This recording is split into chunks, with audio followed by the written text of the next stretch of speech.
நம்மள நிறைய பேருக்கு ராவணனோட மனைவி மண்டோதரியை தெரிஞ்சிருக்கும். ஆனா அந்த மண்டோதரி முன் ஜென்மத்துல ஒரு தவளையா இருந்தாங்கன்னு சொன்னா உங்களால நம்ப முடியுமா? ஆமாங்க, அதை பத்தின ஒரு இன்ட்ரெஸ்டிங் ஸ்டோரி தான் இது. ஸோ வீடியோ ஃபுல்லா பாருங்க. ஜேர்னி ஆஃப் குட்டி ஸ்டோரிஸ்.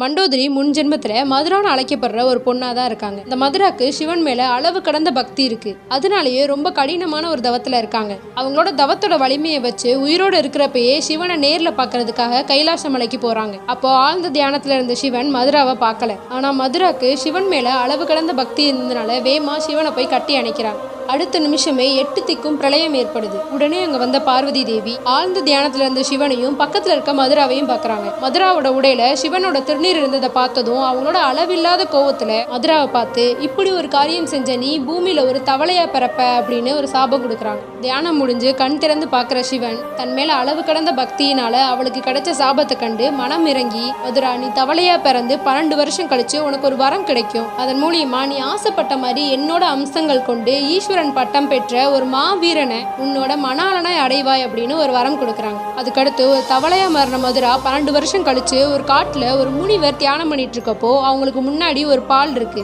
எப்பவும் அந்த முனிவர் அவங்க தியானம் முடிச்சதுக்கு அப்புறம் அந்த பாலை எடுத்து குடிக்கிறது வழக்கம். அந்த சமயத்துல ஒரு பாம்பு அதோட விஷத்தை அந்த பால்ல கக்கிருது. தெரியாம அந்த முனிவர் இன்னும் தியானத்திலேயே இருக்காங்க. ஆனா அதை பார்த்து அந்த தவளை வேமா அந்த பால்ல குதிச்சு அதோட உயிரை விட்டுருது. கண் திறந்து அந்த பால்ல செத்து கிடக்கிற தவளையை அந்த முனிவர் பாக்குறாங்க. உடனே அவங்க ஞான திருஷ்டியால என்ன நடந்துச்சுங்கிறத பார்த்துட்டு அந்த தவளைக்கு நீ அடுத்த ஜென்மத்துல ஒரு அழகான பெண்ணா பிறப்பாய் அப்படின்னு ஒரு வரம் கொடுக்குறாங்க. அந்த பெண் தான் அடுத்த ஜென்மத்துல மண்டோதரியா பிறந்து ராவணனுக்கு மனைவி ஆகுறாங்க. இந்த ஸ்டோரி உங்களுக்கு பிடிச்சிருந்துச்சுன்னா லைக் பண்ணுங்க, ஷேர் பண்ணுங்க. இதே மாதிரி யூஸ்ஃபுல்லான ஸ்டோரிஸ் பார்க்கறதுக்கு நம்ம பேஜை ஃபாலோ பண்ணுங்க.